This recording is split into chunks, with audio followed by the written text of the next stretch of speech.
He does have Flamekin Zealot, rather than like the Gristlebrand or Iona some people might run. He has 2 Dread returns, and he's got 3 breakthroughs, and beyond that it's just 4 of all the spells you would expect to see in Dredge, and all the Dredgers, with 3 Golgari Thug. A lot of people, and I have to say that I am amongst them, were a little scared when we saw Faithless Looting printing with regards to what it might do to Dredge. His opponent here, Derek, I am going to say Raufeisen. He is playing Rug Delver, basically the inheritor to the old school Canadian Threshold lists that we saw, what, maybe about 8 years ago at this point? Yep. Looks like Derek's on the play with that Delver, and Daniel's starting off with City of Brass and Faithless Looting. Doesn't have the nuts with a potential turn 1 LED, but he's putting Derek to the test right now. Derek has a Daze or a Force of Will. He's going to be pretty tempted to play it, and yeah, he's forcing. Yeah. Now, the thing about a card like Faithless Looting or Careful Study, once that first Dredge card is in the graveyard, Dredge takes on a new mechanic entirely. Basically a new tenor, I should say, entirely, and that mechanic, the Dredge mechanic, just takes over, and you stop playing what looks like Magic. Yep. Derek went ahead and revealed a Lightning Bolt to his Delver. A nice card to find. It can sometimes let him turn off a bridge, but more importantly, it's also going to let him shorten his clock on Daniel by probably about a turn. And he's just getting right to the races with turn 1 Delver, flip, turn 2 Tarmogoyf. The Tarmogoyf, thanks to an instant, a land, and a sorcery, is already a 3/4. These players are each with 1 loss at the moment also. The only 2 undefeated players left in the tournament are Rob Vaca and Lauren Nolan on Enter the Infinite and Esper Stoneblade, respectively. You might remember we saw Rob Vaca earlier today play in the Team Hot Sauce Championship where he defeated Joe Bernal. Tarmogoyf and a flipped Delver of Secrets, now Insectile Aberration, face off against 2 mana. Looks like I can't tell if Daniel has another way to get a Dredger in the bin or not. He needs one. He has Cabal Therapy. I imagine it's going to target himself and name Grave Troll. Yep. Golgari Grave Troll, now in the graveyard. Reveals and he leaves his hand revealed for now. Thug, Bridge, and Imp for the hand. He's going to need a pretty strong hit on that Golgari Grave Troll next turn. He's going to get thwacked for 7, which will put him down to 8, which means if he takes another damage from any of his lands, he's actually facing lethal without a blocker. And he has to also be aware of the potential for Lightning Bolts, which he knows Derek has 1.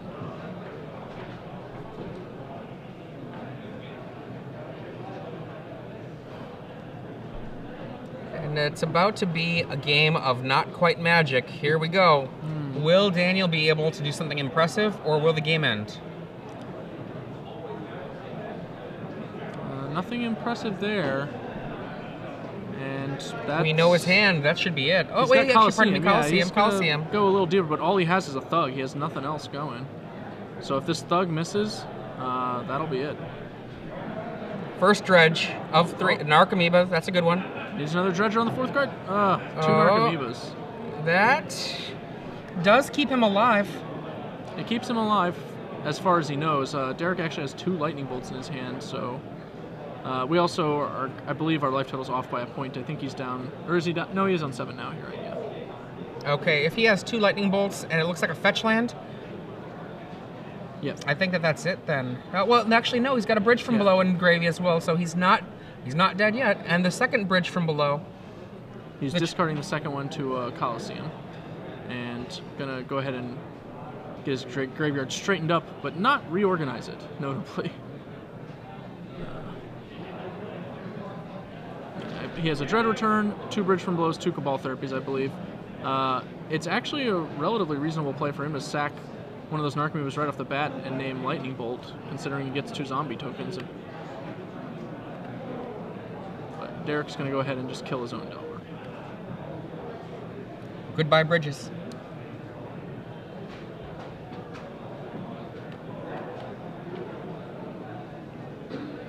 It's possible Derek made that play during the draw step or something like that, I guess, depending on when Daniel was doing his actions. I think you're completely correct. No, he did. He cracked a Coliseum, so I imagine he can't have done it quite that way. Yeah. Stifle, a fine card. It'll be able to stop another Narcomoeba from entering play. In marches the Delver in the Tarmogoyf in a second. I believe probably what happened there, since the cards that Daniel would want to cast are sorcery speed cards, that we probably still had triggers on the stack or some other effect on the stack. Oh, perhaps I think that he actually did. We were a little unclear based on what was going on the board. I think he did flashback that Cabal Therapy to try and name Lightning Bolt, and Derek responded by bolting his own Delver. Gotcha. Because there are now 2 Lightning Bolts in the graveyard. Well, that wouldn't... I guess, yeah, that would work. That would work. It will effectively negate the bridges getting any zombie tokens. So, to clear that up... In comes Tarmogoyf, dropping Daniel to 3. Interestingly, it was because Daniel held that Scolding Tarn that he was not able to cast both bolts in response to the Cabal Therapy. Punished a little bit for that one. Another Coliseum. Stifle the Coliseum. Ouch. Yeah, well, Daniel, not excited to see that. Now, you can see here Daniel doing what many Dredge players do, using the table for his to show his graveyard. And to clarify, this is a draw step Dredge. Daniel was cracking his Coliseum during his own upkeep in order to potentially maximize his draw step. And I don't think I saw him hit a bridge there. No bridges there. Yeah, he's Icarid is what he got. He's in the abyss at this point, with no upside. Next turn's Dredge will need to find him a copy of Bridge from Below, or I guess actually I think just Bridge from Below is all he can really do here. Attacks for 1 with his Narcomoeba. In comes the Tarmogoyf. The other Narcomoeba blocks. Daniel Kwiatkowski looking for a chance to win here. He's going to bring back Icarid. That'll give him 2 creatures. Keep in mind, he does not have access to something like Gristlebrand, so he can't dredge his way into that, reanimate it, and hope to ride it to victory. He's on the grind it plan. Icarid comes back, getting rid of a Putrid Imp.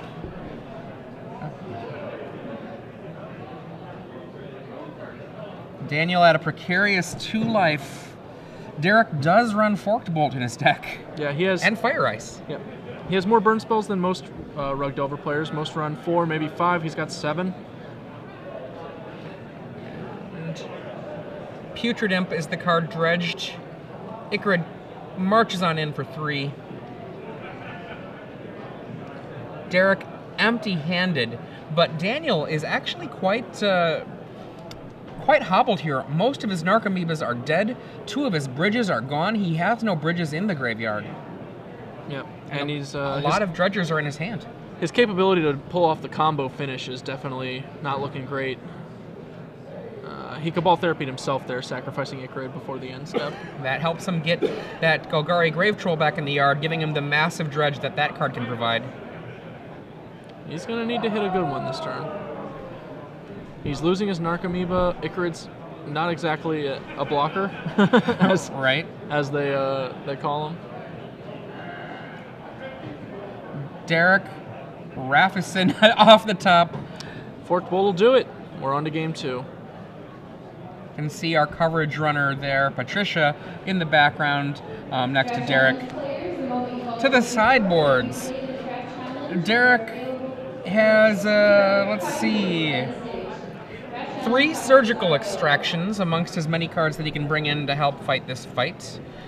And no other particularly exciting cards. Over in Daniel's sideboard, he has some of those fatties that we mentioned are absent from the main deck. He has Angel of Despair, Iona, and Elishnorn. I could see him going for one of the fatties in this matchup. A resolved Elishnorn is pretty much impossible for a Rug Delver player to realistically beat in a game.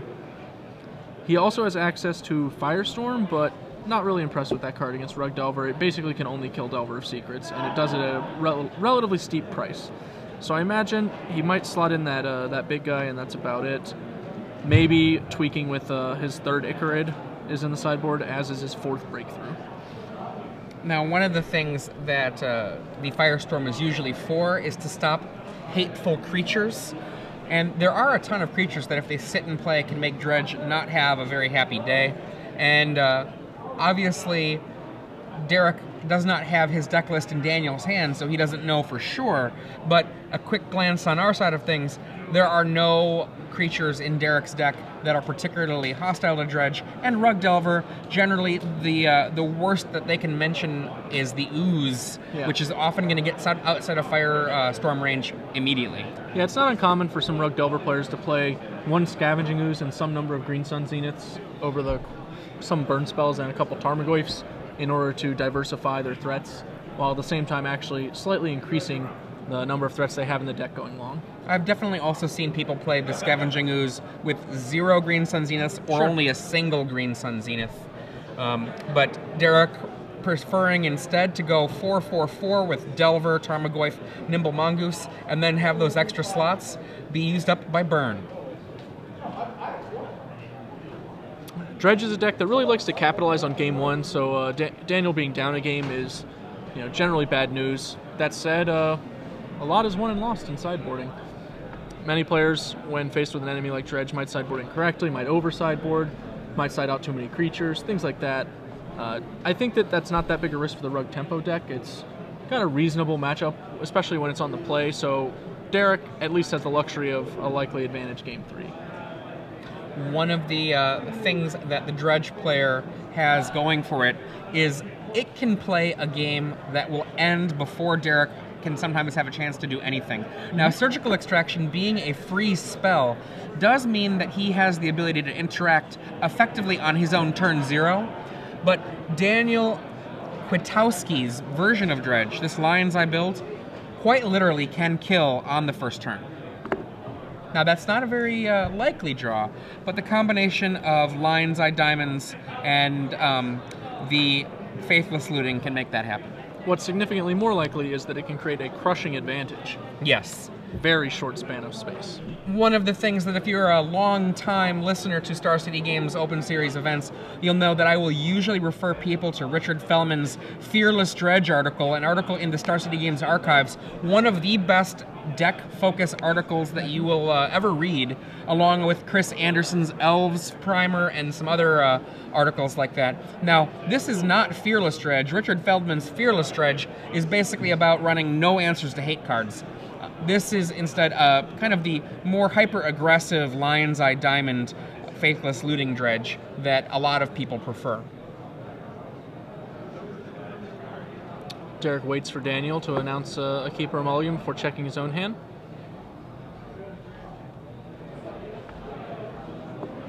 Let's see a bolt and some blue cards. How bad can it be?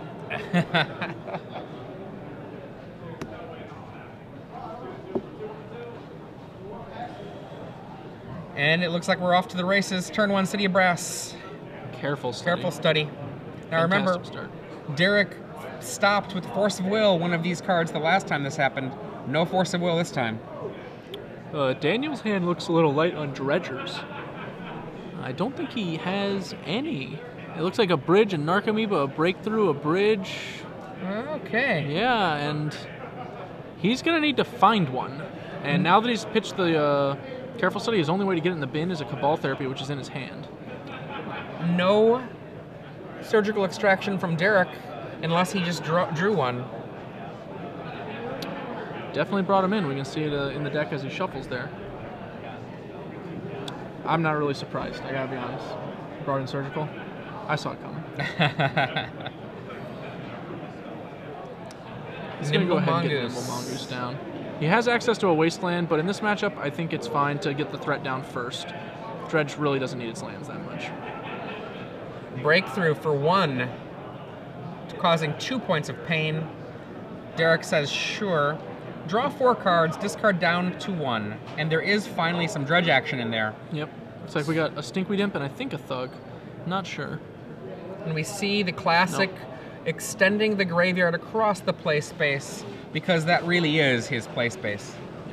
He has binned 1 Stinkweed Imp as a Dredger, and he has access to 2 Bridges and a Cabal Therapy in the graveyard as relevant other cards. Plus Colosseum is now turned on.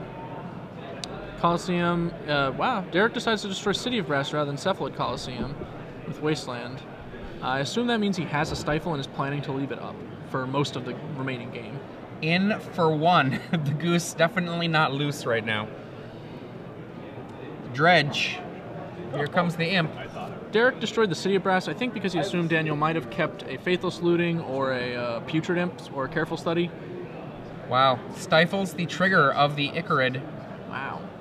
That is a aggressive one. If Daniel happens to have another land in his hand, he could really punish Derek for that. Narcomoeba is stuck in the bin, and to be fair, the only Dredger that Daniel hit was one Stinkweed Imp, so maybe Derek just decided to take that risk. Breakthrough. Do you have a daze, Mr. Derek? No, he does not. And you'll note a Firestorm has appeared in Daniel's graveyard. Oh, we need a Dredger right here. Oh, missing a Dredger here is catastrophic. We're just drawing 3 and pitching our hand again. And I believe he got no... He got a Grave Troll in the 3 cards he drew, so he's now on Imp and Grave Troll as Dredgers in his graveyard. Now, you notice him making sure his graveyard is in a particular order. In Legacy, even if Derek Raufeisen doesn't have a card like Phyrexian Furnace, you are required to keep your graveyard in the proper order. Yep.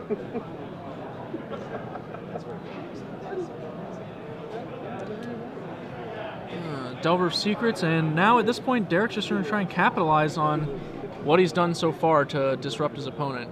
And he's got a quick clock in place. Obviously, if the Delver flips, that's a 2-turn clock, unless he has access to Bolt, which he doesn't yet. Well, right now, I feel like Daniel's in a pretty good spot. Yeah, that clock, I don't know that it's going to be quick enough. I mean, he needs to hit a Narcomoeba pretty soon, and he didn't. Right now, Derek has a clock of 2 damage a turn. No, that's a Nimble Mongoose. It's definitely got Threshold, right? No, oh, no, it doesn't have Threshold. Nowhere near. You're right, my mistake. And now the Insectile Aberration knows the secrets. 4 cards in the graveyard, very close to making this a very fast clock. The Bolt in hand would make it 5 cards in the graveyard. So close to being a 6-point clock. Right now, a 4-point clock. Still pretty good. With that Bolt, a 4-point clock is 3 turns. Draw. Delver's not going to do it.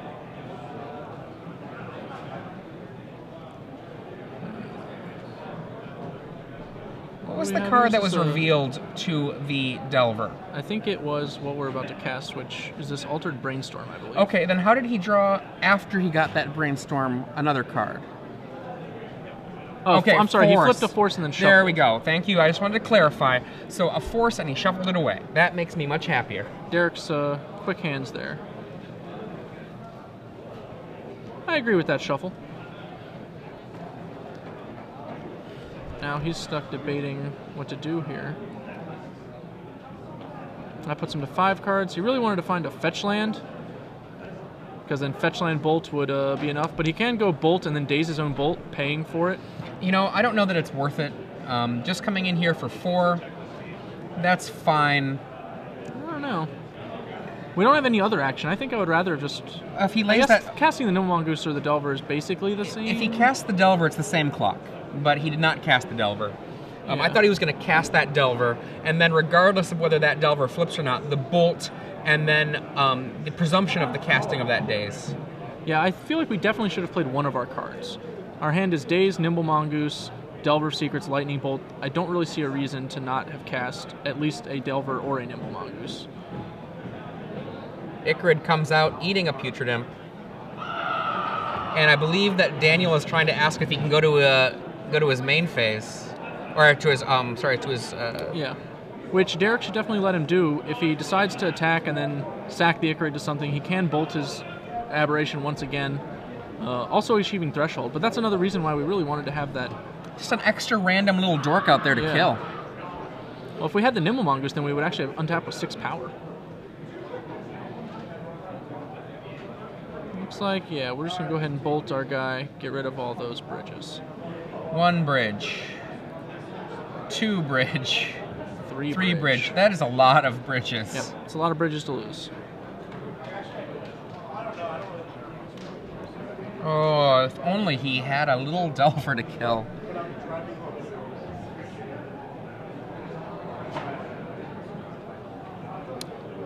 dredging up a storm here. Well, we definitely should have bolted our Delver in the draw step if we weren't to that spot yet, in case he dredged his way into another bridge. Yeah, this is true. Cabal Therapy from the Icarid. Sacrificing the Icarid, naming whatever. I can't tell what he named, but he missed. Now he knows the Daze, the Nimble Mongoose, and the Delver. Derek playing as though he might have a miracle on top. Named Force of Will.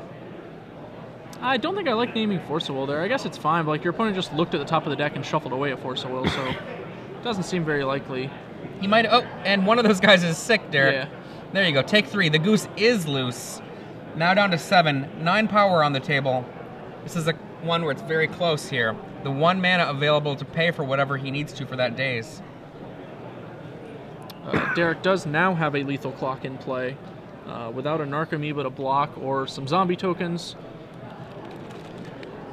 Daniel's going to be in big trouble. At this stage, he can only have so many cards in his deck that aren't named Narcomoeba, though, realistically. Yeah.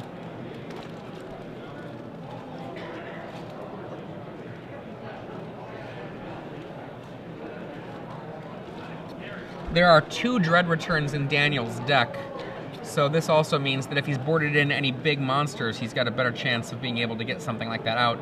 1 Narcomoeba out. Did we hit a bridge as well? He scooped those up a little too fast. It looks like there is no Icarid. Oh, were we unable to recur Icarid? That would be really awkward. I'm not certain if he was unable or if he neglected to. It's possible that he boarded out his Putrid Imps after seeing Fork Bolt in addition to Lightning Bolt. That would be a pretty aggressive choice, but I haven't seen him a Putrid Imp yet. Here come the monsters.